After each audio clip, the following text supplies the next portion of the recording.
there is this push-pull going on. I think after the jobs report last week, it became a virtual certainty that the Fed would cut rates, which the market tends to like. But because that has been the rumor for so long now, it's probably not particularly new news. And I think investors are starting to think even more about, okay, well, if the Fed has to cut rates, that means the economy is not doing so well. And then they still have this dual battle with inflation. So maybe the cutting rates, which is already in stock prices, maybe it's not going to drive further improvement, at least for a while. So you get not much happening. So a lot of bad news that has come out recently, whether it's employment news or higher inflation, it seems to have been ignored or at least pushed aside by a market that clearly wants to go up.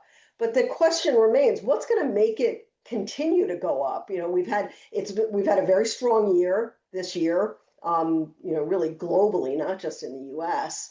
And what is going to happen to make markets continue to go up? And it's hard to see that unless we start to see a broadening out of the market, actually seeing very good results, whether it's good growth or higher than expected growth in companies that are not the few tech names that seem to be dominating.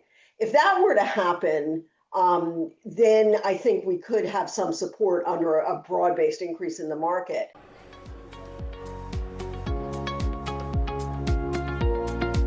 Monday's notable stock moves included Broadcom, which gained more than 3%, extending its rally since the chipmaker said last Thursday it expects sharp AI-related revenue growth. Its market capitalization has reached $1.6 trillion, making it Wall Street's 7th most valuable company. Retail trading platform Robinhood Markets jumped nearly 16%, and marketing platform AppLovin soared more than 11.5%, ahead of both companies joining the S&P 500 beginning September 22nd.